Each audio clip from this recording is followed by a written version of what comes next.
la Sagrada Escritura, hablando Jesús, y en verdad os digo que muchas viudas había en Israel en los días de Elías, cuando el cielo fue cerrado por 3 años y 6 meses. Y hubo una gran hambre en toda la tierra. No solo en Israel, sino en toda la tierra. Hubo una gran hambre. ¿Dónde? En toda la tierra. Pero Dios es bueno. Versículo 26 dice: pero a ninguna de aquellas viudas de Israel fue enviado el profeta Elías, sino a una mujer viuda en Sarepta de Sidón. El contexto de esta historia usted la encuentra en Primero de Reyes capítulo 17. Nos habla acerca de lo que aconteció. Se había levantado un rey que se apartó totalmente de Jehová, el rey Acab. Se casó con una mujer perversa que usted conoce la historia, Jezabel, sacerdotisa de Baal, hechicera, extranjera. Todo eso estaba prohibido por Dios, y el rey Acab permitió que esta mujer pervirtiera la adoración a Dios. Y Dios, en su enojo, envía al profeta Elías para reprender al pueblo, y no solamente al pueblo de Israel, sino a todo el mundo existente. Dice que se cerró el cielo por 3 años y medio y no llovió. Usted se imagina lo que son 3 años y medio sin lluvia. Los ríos se secan, los cultivos no producen, los animales se mueren de sed, lo que acarrea una gran crisis económica. En eso estaba el mundo del tiempo de Elías, incluyendo Israel. Pero Dios siempre ha tenido y va a tener cuidado de los que son de Él. Y como Elías fue el vocero para enviar este juicio, Dios le dio la orden a Elías que se fuera al arroyo de Querit y que allí lo iba a sustentar. De una manera milagrosa iba a enviar cuervos para que lo sustentaran. Por la mañana y por la tarde le traían pan y le traían carne. A manera de conocimiento para usted, esos cuervos tienen 2 interpretaciones. Se puede pensar que son cuervos de animales y tiene una aplicación espiritual bastante profunda. Porque resulta que para los judíos, los cuervos eran animales inmundos. Y el cuervo, si eran animales, le traían en el pico la carne y el pan. Es decir, que Dios puede usar aún hasta lo inmundo para bendecir al pueblo de Dios. Así que usted no se asombre, no se admire a quien Dios puede usar para traer tu bendición. Otros dicen que los cuervos eran personajes que en el tiempo antiguo eran contrabandistas. Metían mercancía de contrabando en las ciudades y lo hacían de noche a la sombra y se vestían de negro y los llamaban cuervos. Lo que podía interpretarse como que Dios usaba estas caravanas de contrabandistas para bendecir al profeta Elías. Y caemos en lo mismo, que Dios puede usar a quien Él le plazca para sustentarnos a nosotros. ¿Cuántos dan gloria al Señor? Y el alimento y la provisión, ¿de dónde iba a salir si no había lluvia y había hambre? Hermano, usted no debe asustarle ninguna mala noticia. Usted ve las noticias de televisión, de radio, en internet, se habla de desgracia, de muerte. Sí, es una realidad lo que está pasando. Pero tú y yo dependemos de Dios. Y sea Dios el que cierre el cielo y traiga el hambre y la desgracia, o sea Satanás el que por causa del pecado del hombre use a otro para traer desgracia, no importa, nuestro Dios ha prometido cuidarnos y sustentarnos. Alguien diga gloria a Dios. Hay puertas de empleo y de negocio que se te van a cerrar. No importa, no te alarmes, no te asustes. El Dios a quien tú sirves ha prometido que no te dejaré ni te desampararé. Contigo estaré en la angustia. Pero el arroyo se secó. El pan y la carne no se acabaron, pero el arroyo se secó. Y es que tenía que secarse el arroyo. Tenía que secarse, porque recuerde que era juicio de Dios y tenía que acabarse todo el agua. Y así como Elías tomaba agua del arroyo, ese arroyo corría y había gente que se alimentaba. Pero cuando una puerta se cierra, ya Dios tiene otra. Alguien diga amén. Alguien diga, ya Dios tiene una puerta abierta. Antes que el enemigo piense, alaba a Dios, apláudelo y gózate. Antes de que Satanás piense en cerrarte la puerta, ya Dios te tiene otra abierta. Y Dios le dijo a Elías, levántate, vete a Sarepta de Sidón. Los sidonios eran gente extranjera, no eran israelitas, era otra nación. Yo le he dado orden a una mujer viuda que te sustente. Ese es el contexto. Le he dado orden a una mujer viuda que te sustente. Ahí está la historia completa en Lucas 17, en Primero de Reyes 17. Lucas es el rema, ojo, Lucas es el rema del logos que está escrito en Primera de Reyes. Yo creo que ya usted tiene que saber la diferencia entre logos y rema. Se lo he predicado mucho en estos días. El logos es la palabra escrita. Y la palabra escrita está en Primera de Reyes 17. Pero Cristo nos trae el rema en Lucas. Y dice el texto, vuelvo a leerlo, Lucas 4:25. Y en verdad os digo que muchas viudas había en Israel en los días de Elías, cuando el cielo fue cerrado por 3 años y 6 meses. Y hubo gran hambre en toda la tierra, pero a ninguna de ellas fue enviada Elías, sino a una mujer viuda en Sarepta de Sidón. ¿Cuál es el rema? Que la viuda no era preparada para sustentar a Elías, sino que Elías era el que iba a sustentar a la viuda. Porque si hubiese sido una viuda rica, vaya y venga. Pero era una viuda pobre. ¿Y de dónde iba a sacar esa pobre viuda para darle comida a un profeta exigente como ese? Porque era exigente y le exigió como quería la torta debajo de la ceniza. O sea que no comía cualquier cosa. ¿De dónde iba a sacar? Pero Dios, que conoce el corazón de todo ser humano, no miró las miles y miles de viudas que había en Israel, sino que puso la mirada en esa extranjera. ¿Para qué? Para que el profeta la pudiera sustentar. Nosotros nos afanamos más por lo que Dios nos puede dar a nosotros y nos olvidamos de lo que nosotros podemos darle a Dios. No sé si me hago entender. Pedimos y sí hay que pedir, porque Dios dice, pedid y se os dará. Pero en el afán de pedir y recibir, no tenemos en cuenta que más bienaventurada cosa es dar. Dígalo fuerte, más bienaventurada cosa. Si el pensamiento de Dios hubiese sido que la viuda sustentara a Elías, lo hubiese mandado donde un rico y no donde una viuda pobre. Es que esta viuda tenía un futuro incierto, era pobre, era viuda, no tenía un marido que la sustentara. Y por orden de Dios las viudas eran sustentadas por el pueblo. Pero si ni el mismo pueblo tenía, si ella dependía de las migajas del pueblo, de las sobras de la gente, y la gente no tenía, ¿de dónde iba a sacar? Hermano, déjate de estar dependiendo de otros. Depende del único que nunca te va a fallar y nunca tiene escasez. A alguien Dios tiene preparado para darte tu bendición. pero dedícate a darle tú a Dios, a servirle a Dios.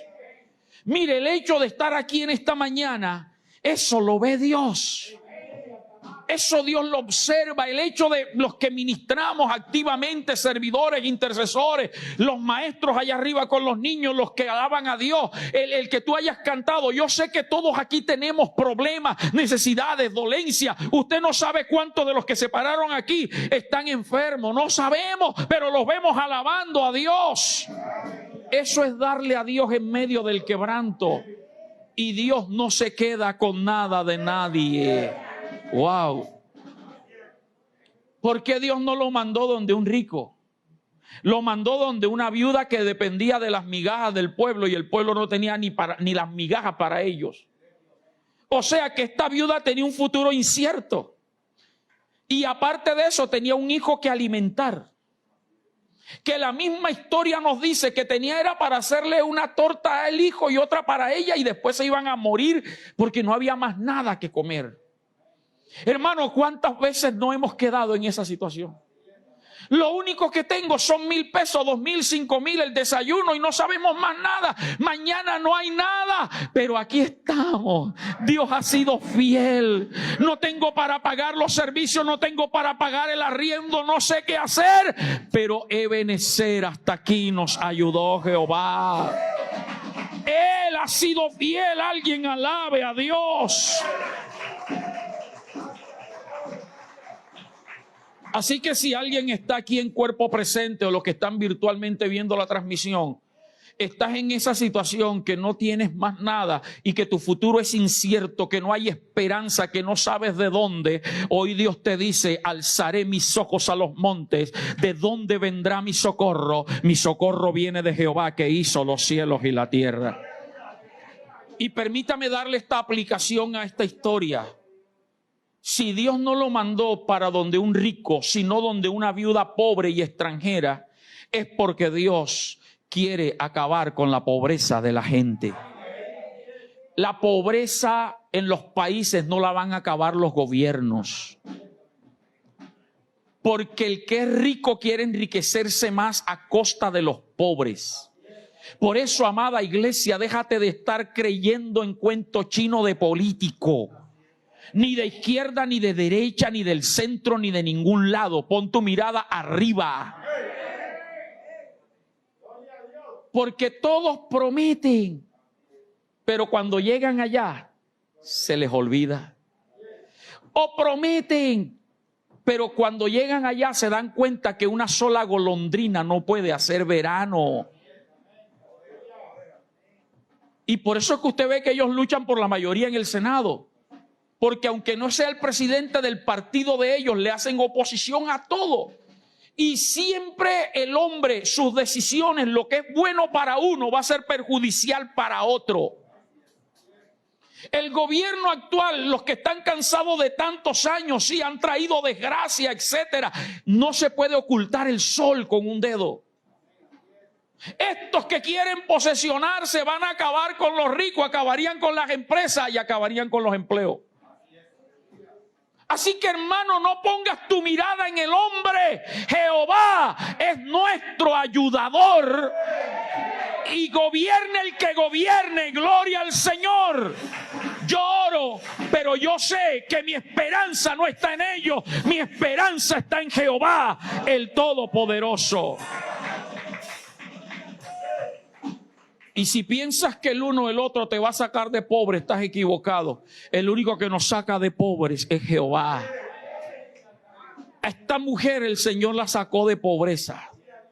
Y me adelanto un poquito y te dejo incógnito. Porque recuerda que te dije que ella dependía de las migajas que le dieran la gente. Pero Dios la bendijo tanto que ella bendecía a otros. Ahorita te muestro por la palabra. Pero para aquellos que dicen, no, el evangelio no es dinero, no es riqueza, el pastor, no. Es que el mismo Dios dice en Juan 10:10, usted lo conoce. El ladrón no viene sino para hurtar, matar y destruir. Pero dice Cristo, pero yo he venido. ¿Para qué? Para que tengan vida, coma, y para que la tengan en abundancia. Tú tienes la vida. ¿Cuál es la vida? La salvación. Tú tienes la vida. ¿Cuál es la vida? El perdón de pecado. Tú tienes la vida. ¿Cuál es la vida? La comunión con Dios. Esa es la vida. Pero esa vida Él te la quiere dar en abundancia. ¿Y qué es abundancia? Que no tengas falta de ningún bien. Así que tienes que creer eso, hermano. El primer paso para poder salir de la pobreza es creer que Dios es el único que nos puede prosperar. Y podemos irnos también a Lucas 4:18. Donde Jesús, al iniciar su ministerio público, su primera predicación, entra a la sinagoga, se le entrega el rollo, lo abre, lo lee y lee la historia de Isaías. Y él dice: el Espíritu del Señor está sobre mí, por cuanto me ha ungido. ¿Para qué? ¿Y cuál es la buena noticia que se le puede dar a un pobre? Plata no, porque la plata se acaba. Sino la bendición de Él para que se te acabe la pobreza. Y eso empieza primero por la mentalidad. Porque el pobre siempre será pobre mientras su mente no sea libre de la pobreza. Si no, mire, hay mucha gente que no tiene nada y consigue un buen empleo y enseguida ya no compra en Agáchate y Cógelo, en Arturo de la Calle, sino en Arturo Calle. Y entonces se quiere dar los lujos. Y entonces ya no quiere vivir en estrato 0, sino en estrato 4. Y viene un remesón, una cuarentena como la que nos vino el año pasado. Cierran las empresas, despiden a la gente y queda endeudado, queda peor. ¿Por qué? Porque piensan y confían en las riquezas de este mundo. Pero los hijos de Dios confiamos en Dios. Y Dios nos enseña cómo administrar el dinero. Por eso Jesús dijo: he venido a darle buenas a los pobres, buenas noticias. Los super mega ultra archi espirituales dicen que ahí se está refiriendo, coloca el texto, se está refiriendo es a la salvación del alma. He venido a decirle a los pobres que hay salvación para el alma, y los ricos que no tienen derecho. Los ricos también tienen derecho a buenas noticias de salvación. Por lo tanto, ahí no se está refiriendo a salvación. Mire que ahí está una reacción para cada acción, una solución para cada necesidad. Usted lo lee con calma en su casa. El ciego necesita la vista y él dice: yo he venido a darle vista a los ciegos. El cautivo necesita ser libre. Él dice: yo he venido a libertar a los cautivos. El que tiene el corazón quebrantado necesita ser sanado. Él dice: yo he venido a sanar a los quebrantados. Entonces al pobre he venido a decirle, dice Jesús, que ya se acaba la pobreza. Por lo tanto hay que aceptar eso, hermano. Tercera de Juan 1:2, que usted lo conoce. Amado, yo deseo que tú seas prosperado en todas las cosas y que tengas salud, así como prospera tu alma. Nosotros hemos prosperado en el alma. Y me atrevo a decirlo, todos los que estamos aquí estamos prosperando en el alma. Todos. Dígame amén si está aquí. Diga: yo he prosperado en el alma. Unos más que otros, Wilfred. Unos más que otros. Pero todos hemos prosperado. Pastor, ¿cómo así? El hecho de estar aquí ya es una prosperidad de tu alma. Pero entre más te santifiques, más busques de Dios, más prospera tu alma. Y como lo de Dios es un equilibrio, Él dice: así como prospera tu alma, vas a ser prosperado en todo y vas a tener salud. Entonces, no te afanes tanto por lo material, por lo secular. Afánate porque tu alma prospere y crezca. Y eso va a traer las demás bendiciones. Y usted conoce un sinnúmero de promesas de que Dios quiere sacarnos de la pobreza. Dios quiere enriquecerte, bendecirte, prosperarte. Por lo menos que no tengas falta de ningún bien. Avanzo. El profeta Elías, en esta historia de la viuda de Sarepta, tanto en Lucas como en Primero de Reyes 17, el profeta Elías es tipología de Dios y el sustento que tú y yo debemos dar a la casa de Dios. Se acabaron los amén. Esto no es del pastor Jonathan. Esto no me lo heredó el pastor Napoleón, me heredó el ministerio, que es muy diferente, por el legado sacerdotal. Pero yo me muero Y esto no me lo llevo. El pastor Napoleón partió con el Señor y no le metimos esto en el cajón. Esto no es mío. Esta es la casa de Dios. Aquí venimos a alabar y exaltar el nombre del Señor. Y usted puede mirar la escritura de esto. Aparece Iglesia El Edén. Yo soy el representante legal. Y aparezco como representante legal de una asamblea, pero por las constituciones de nuestra nación y en todo lo que es la constitución de nuestra organización como iglesia, aparece que la asamblea es la máxima, ¿cómo diríamos? Vocera, responsable. Es decir, que el día que la mitad más uno de aquí diga, no lo queremos más, pastor, usted me puede quitar y yo dejo de ser el representante legal. Y queremos que sea Arsení. Y va a aparecer Arsení como representante legal. Usted lo puede hacer, pero te metes en un problema con Dios. Que muchas iglesias hacen eso. Muchos concilios, cada año, vamos a evaluar al pastor. Si la mitad más uno dice no lo queremos, lo quitan, hermano. Se olvidan que Dios es el que quita y pone. Vamos a dejarlo allí. Pero a donde voy, continúo. Esto es la casa de Dios. Y tú y yo somos las viudas. Que tal vez no necesitas dinero. Porque aquí hay gente que tiene plata y bastante. Pero te falta algo por algún lado. Otro le falta plata. Entonces hoy Dios te está diciendo, yo soy el Elías. Mi casa es el Elías, que yo te estoy dando la oportunidad para que mi casa te sustente a ti. Malaquías capítulo 3 versículo 8, usted lo sabe, pero vamos a leerlo. ¿Robará el hombre a Dios? Malaquías 3:8. ¿Robará el hombre a Dios? ¿Cuántos creen que a Dios se le puede robar? ¿Cuántos creen que a Dios se le puede mentir? A Dios se le miente, lo que es que no se le engaña. Porque aquí hay más de un mentiroso con Dios. Señor, mañana me voy a levantar temprano a orar. Le dijiste, pero te cogió el sueño y no te levantaste. Le mentiste. Pero como Dios sabía que tú no te ibas a levantar, Dios ni fue al encuentro contigo. Señor, este año sí voy a ganar alma, voy a servirte. Ya estamos aquí a 12 de diciembre. ¿Qué has hecho? Le mentiste al principio del año. También a Dios le robas. Dios mío, perdóname si yo te he robado. Porque creo que todos le hemos robado. Porque cuando hablamos de las ofrendas, Dios dice, según Dios te haya prosperado, trae la ofrenda. Y resulta que algunos siempre dan los mismos 500 pesos, los mismos 1,000 pesos y los mismos 2,000 pesos. Y cogieron las primas y también dieron los mismos 2,000 pesos. ¿Se da cuenta? Todos le robamos a Dios. ¿Robará el hombre a Dios? Y dice Dios, pues ustedes me han robado. Y dijeron, ¿en qué? ¿Y qué dice Dios? Léalo duro.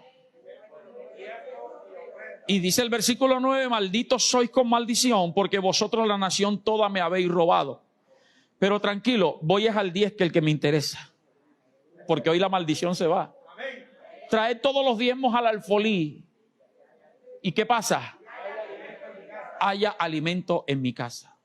Vamos a quedarnos hasta allí por ahora. ¿En cuál casa va a haber alimento? En la casa de Dios. Porque recuerde que el que está hablando es Dios. Haya alimento en mi casa. ¿Con qué se sostiene la casa de Dios? Entonces hoy aprendamos el rema. Que usted y yo somos los que, usted y yo no sustentamos la casa de Dios. La casa de Dios es la que nos sustenta a nosotros. Parece, no sé si me hice entender. Retomo al comienzo. La viuda no iba a sustentar a Elías. Elías iba a sustentar a la viuda.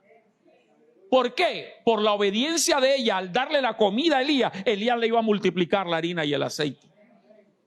Tu diezmo y tu ofrenda no van a traer sustento a la casa de Dios. Tu diezmo, mi ofrenda, tu ofrenda es un pretexto de Dios para Él bendecirte a ti. Está bueno eso, ¿verdad? Ahora sí retomemos Malaquías 3:10. Traed todos los diezmos al alfolí y haya alimento en mi casa. Y probadme ahora en esto, dicen los pastores evangélicos ladrones. Porque algunos dicen que los pastores son ladrones. Dice Jehová de los ejércitos. Y entonces ahora viene el sustento de la casa de Dios para ti. Pruébame si no te abro las ventanas de los cielos y derramo sobre ti bendición. ¿Hasta cuándo? Versículo 11. Y mira lo que sigue, el sustento de traer el dinero. Reprenderé también por ti, ¿a quién? Al devorador, y no te destruirá el fruto de tu tierra, ni vuestra vida en el campo será estéril. ¿Dice quién? Versículo 12. Y todas las naciones os dirán ¿cómo? Porque seréis ¿qué? ¿Y cómo vienen todas esas bendiciones? Que haya bendición hasta que sobreabunde, que se abran las ventanas de los cielos, que reprenda al devorador, que no nos destruya nuestra producción. Obedeciendo y creyendo que la casa de Dios te va a sustentar a ti. Por eso llega un momento en la historia de Israel donde Dios se enoja con Israel. Y le dicen, ¿creen ustedes que es tiempo de que sus casas estén bien adornadas, bien arregladas y mi casa esté destruida? Y a su nombre. Arreglamos nuestras casas, que no es malo, pero tienes que cuidar la casa de Dios. Cuando tú cuidas la casa de Dios envía bendición para que el devorador no se meta en tu casa. Amén. La segunda enseñanza que yo extraigo de todo esto, después de hablarte del rema, de que no fue la viuda la que sustentó a Elías, sino Elías a la viuda, y que la casa de Dios es Jehová y es el Elías, te digo la segunda enseñanza del pasaje de Lucas. Es por qué Dios prefirió a una viuda extranjera antes que las muchas viudas necesitadas en Israel. Si Israel era la niña de los ojos de Dios, Israel era el pueblo de Dios, y por eso Jesús dijo en Lucas, muchas viudas había en Israel, Lucas 4, versículos 25 y 26. El 26 dice, pero a ninguna de ellas fue enviado Elías, a las tantas viudas que había. ¿Por qué no lo envió donde una viuda israelita? ¿Se ha preguntado usted eso? Es tremendo. Y en Israel había mucha gente necesitada. Y recuerde que en el tiempo de Elías, dice que Dios había preservado a 7,000 varones que no doblaran sus rodillas ante Baal. A ellos los sustentó con pan y agua en cuevas. Hubo un general del ejército de Acab que los guardó.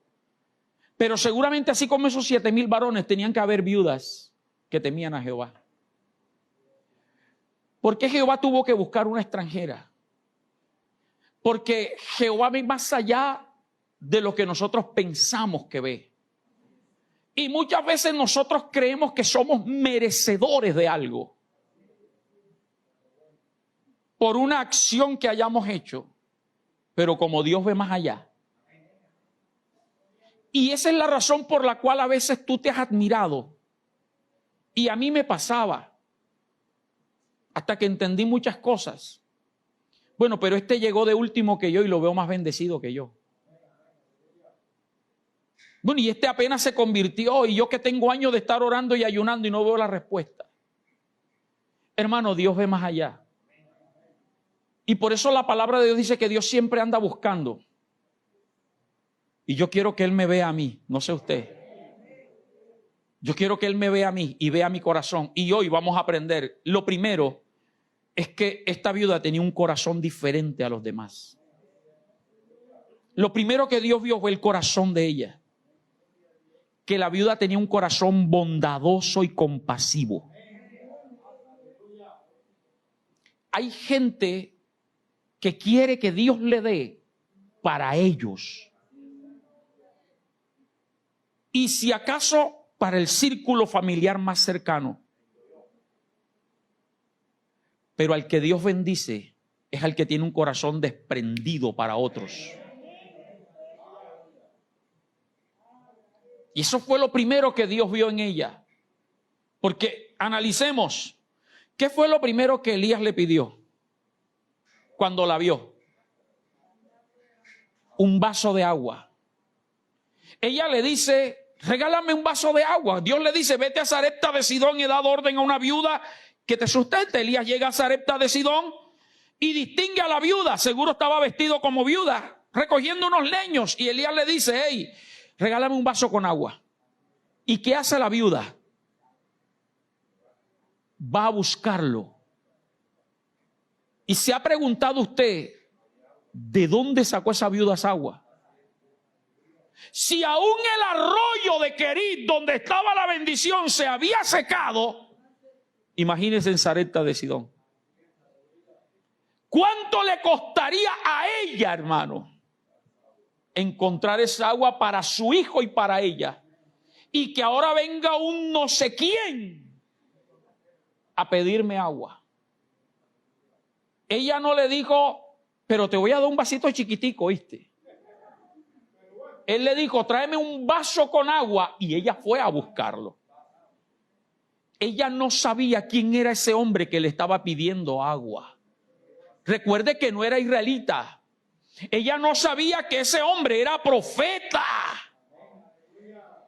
Pero a pesar de la escasez y de lo que le había costado el agua, ella fue a traerle agua a ese extranjero sediento. ¿Me estoy haciendo entender? Hermano, no esperes tener en abundancia para dar lo mejor.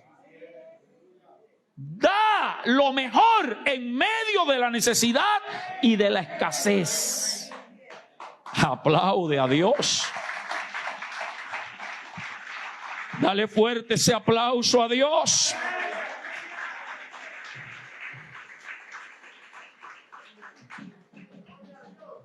Hermano, aprendamos a dar aún lo más valioso para Dios. Lo que nos cuesta. Recuerda que Elías es tipo de Dios y de la iglesia. No te estoy hablando que yo soy Elías, no. Eso sería una mala interpretación y una manipulación para que la gente le dé al predicador. Estoy hablándote de la casa de Dios. Lo segundo que ella nos enseña, hermano, es más terrible todavía. Ella prefirió a un extranjero que no conocía que a su propio hijo. Vamos a Primero de Reyes 17, vamos a leerlo. La mayoría conocemos la historia, pero vamos a leerlo. Dios mío, cómo nos falta aprender eso. Y mire que me estoy incluyendo. Primero de Reyes 17. Me estoy incluyendo. ¿Para quién trabajamos, varón? Bocio, ¿para quién trabaja? Yo a mi hijo en estos días le cantaba la canción, y no me trate de mundano ahora. Todo lo que yo trabaje, todo es para ti. No es para mi esposa. Ella es consciente que ella también trabaja para él. Todos queremos dejarle herencia a nuestros hijos. Y nuestros hijos están por encima. Era en la época nuestra, hermano Enrique, hermano Fernando y Jeremías y Gustavo, que al papá se le ponía la mejor presa y la mejor comida. ¿Verdad? Porque era el que trabajaba y traía la comida. Y la presa más bonita y para él. Ahora no. Ahora los hijos lo mejor. Y no es porque las esposas hagan maldad contra nosotros, sino que los papás también somos conscientes que ellos necesitan buena alimentación. Cuando éramos jóvenes y solteros, esperábamos el 24 y el 31 para tirarnos la pinta, la percha. Pero ahora preferimos ellos y se alcanza a nosotros. ¿O no? Para nosotros los hijos son prioridad. Pero esta mujer nos enseña que para ella la prioridad fue Dios y su casa. Primero de Reyes 17:11. Cuando le pidió el agua, dice, y yendo ella para traérsela, él la volvió a llamar y le dijo, te ruego que me traigas también un bocado de pan en tu mano. Exigente, en tu mano. 12, y ella respondió, vive Jehová tu Dios que no tengo pan cocido. Solamente un puñado de harina tengo en la tinaja y un poco de aceite en una vasija. Y ahora recogía 2 leños para entrar y prepararlo para mí y para mi hijo, para que lo comamos. ¿Y qué? Lo primero que usted hubiese pensado, señores, ¿a dónde fue que me trajiste? Hermano, Dios te trajo aquí para que tú bendigas esta casa, no para que la casa te bendiga a ti. Sírvele a Dios aquí. Amén. Permítame saltar al versículo 13 ahora. Dice, Elías le dijo, no tengas temor, ve, haz como has dicho, pero hazme a mí primero. Exigente el niño. Hazme a mí primero de ella una pequeña torta cocida debajo de la ceniza y explica cómo la quiere. Y tráemela. Y después que me la traigas y que yo me la coma, vas a hacer la tuya y la de tu hijo. Versículo 15, saltemos al 15. Entonces ella fue e hizo como le dijo Elías. Fue, le preparó la del profeta y todavía no se había multiplicado el aceite en la harina. Le trajo, el profeta comió y le dijo, ahora sí veas la tuya. Hermano, ¿usted preferiría un extraño antes que a su propia familia? Hermano, la honra a Dios, te hablo de diezmo y ofrenda, debe ser lo primero en nuestro presupuesto. Debe ser lo primero, hermano. Si no sabe lo que es un presupuesto, aquí tenemos economistas que le pueden enseñar. Yo lo que sé es por el Santo Evangelio, YouTube, Google y lo que aprendí hace más de 30 años atrás en la universidad. Pero aquí hay gente que tiene la mente más fresca. Organice sus gastos. No gaste más de lo que devenga. Una cosa son los compromisos y otra las deudas. Pero cuídate de meterte en compromisos inseguros donde después no sabes si vas a poder pagarlo. Y dentro de tus prioridades debe estar el techo donde vives si es arrendado. ¿Me permite que le hable un poquito de eso? Porque es que hay gente que viene y como paga el arriendo los primeros días del mes, entonces de la quincena del 30 es que sacan el arriendo. Y si se ganan 500,000 pesos o 1,000,000 de pesos quincenal, wow, tienen que pagar 800,000 pesos de arriendo. Entonces de esa última quincena pagan los 800 y ¿cuánto le quedan para comer y para vivir?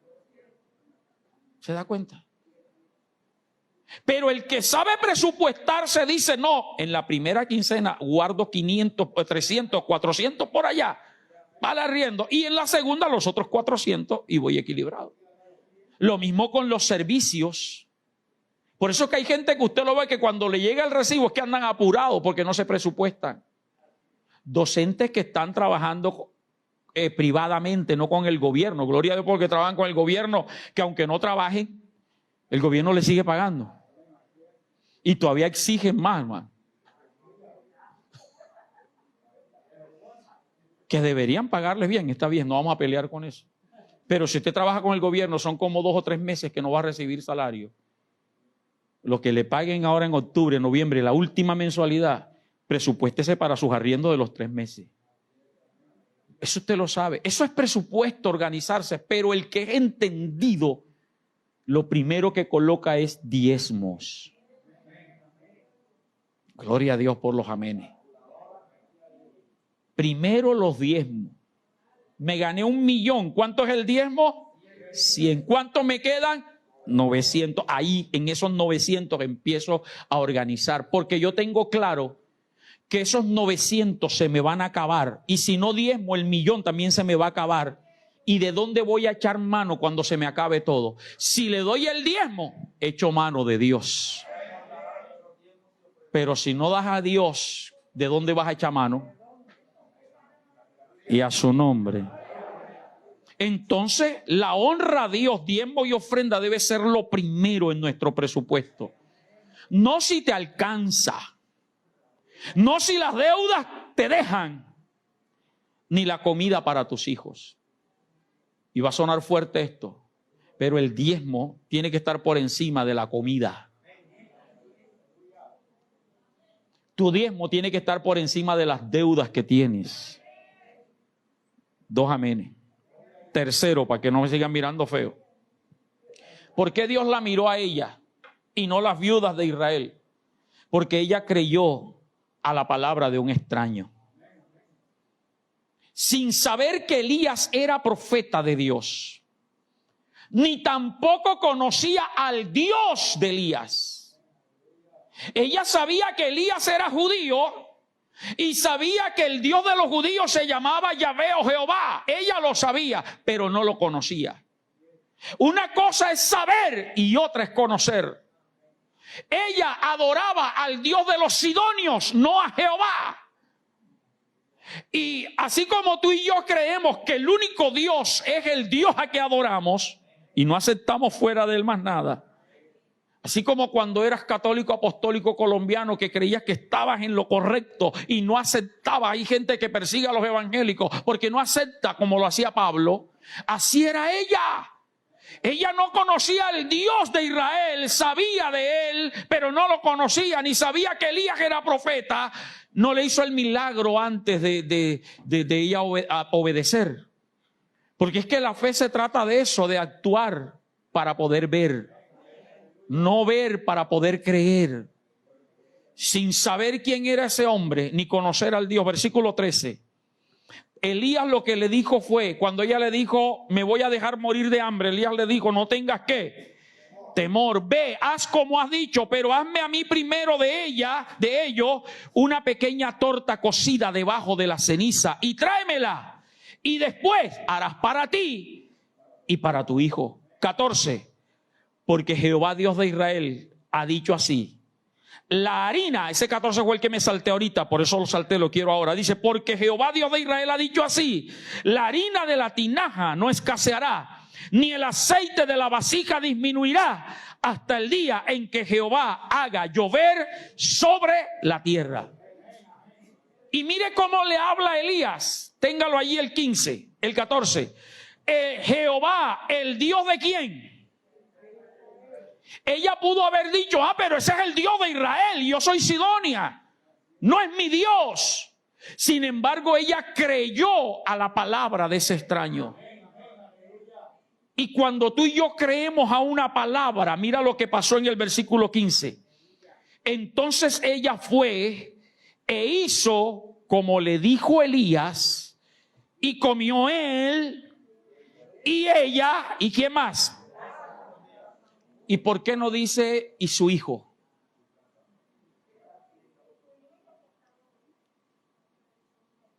Cuando Elías le pide la torta, le dice, para mí, para mi hijo, no tengo para más nadie. Pero ahora incluye la casa. Wow. Eso nos da a entender, hermano, que cuando tú obedeces a Dios, cuando tú le crees a Dios, Dios empieza a bendecirte, no solo a ti, sino a tu casa. Y tú vas a tener para bendecir a otros. Y esa es su casa. Piense, cuando la Biblia habla de casa, habla de habitación, pero también habla de familia, pero también habla de ciudad. Es decir, que la viuda que sustentaban con migajas, ahora ella le daba a otros.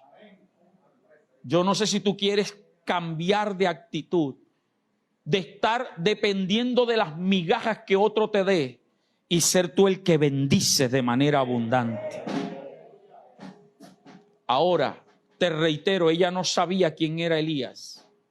Ella no sabía quién era el Dios de Elías. Lo había oído. Pero tú y yo sí sabemos quién es Jehová. Tú y yo conocemos las promesas bíblicas que hay en el diezmar y el ofrendar, pero lamentablemente muchos no le creen a la palabra de Dios. Tú y yo hemos vivido milagros, hemos visto provisiones. ¿Por qué no le crees a Dios que Dios te va a sacar de esa condición? Y para terminar, esta historia también nos enseña que al bendecir a Dios y a su casa con nuestras ofrendas y nuestros diezmos, no solo te va a traer bendición financiera, sino que Dios te va a bendecir en todas las áreas de tu vida. Porque cuando usted empieza a leer toda la historia de Primero de Reyes 17, dice que Elías duró muchos días allí, mucho tiempo, comiendo pan, comiendo torta, del poquito de aceite y de harina. Pero llegó el día donde el hijo de la viuda se enfermó gravemente y se murió. Se murió. Cuando el muchacho se muere, ella busca a Elías y le dice: has venido a mí para sacar a flote mis pecados, mi iniquidad. La Biblia dice que Elías cogió al muchacho y lo llevó a la habitación que la viuda le había dado, lo acostó en la cama que la viuda le había dado y se acostó varias veces sobre el niño. Y oró a Jehová: Jehová, vuélvele el alma al niño. Y el niño volvió y revivió. Y cuando el niño revive, Elías le trae el niño a la mamá. Y ahí es donde la viuda dice: verdaderamente tú eres un profeta de Jehová. Ahí es donde ella se convence. Estaba viendo los milagros, pero no los reconocía. ¿Por qué? Por la sencilla razón de que era sidonia y tenía otros ídolos. Elías nunca se metió con esa parte de ella, pero ahora ella reconoce. Hermano, tú y yo sí reconocemos al Dios que nos llamó. ¿Por qué no le crees a Dios? ¿Por qué no aprendes a honrar a Dios como tiene que ser? Séle fiel a Dios, no si te alcanza, no si te sobra. Yo sé que conmigo muchos aún le hemos dado lo único a Dios. Nos hemos atrevido a hacerlo y Dios ha sido fiel. Pero esto no solo afectará tus finanzas positivamente, sino tu salud y el entorno familiar. Salmo capítulo 20, versículo 1, que no lo sabemos de memoria, terminemos con él. Salmo 21 al 4. Salmo capítulo 20, versículo 1 al 4 dice: Jehová te oiga cuando. Yo no sé cuál es tu conflicto que estás atravesando, pero Él te va a oír. El nombre del Dios de Jacob, que haga, te defienda, te envíe ayuda. ¿Desde dónde? Alguien diga: Señor, necesito tu ayuda. Y desde Sión necesito que me sostengas, Señor. Y el versículo 3, como dice: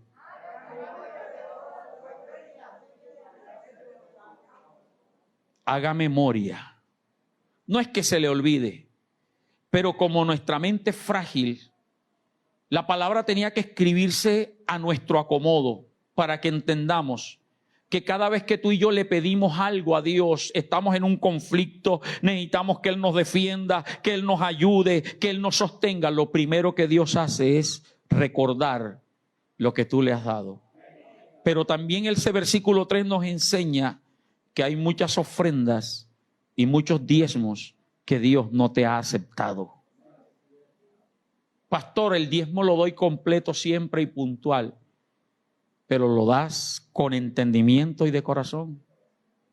¿Lo das con corazón sano y puro o lo has dado lleno de rencor y resentimiento? Las ofrendas las estás dando según Dios te haya bendecido. Y remata el versículo 4, dice: te dé conforme al deseo de tu corazón y cumpla todo tu consejo. El versículo 3 habla de ofrenda en medio de dos versículos arriba y uno al final, acerca de que Dios nos bendiga y nos provea. Yo creo en la bendición general de Dios y yo quiero ser como esa viuda ¿Qué te parece si te colocas de pie, por favor? Así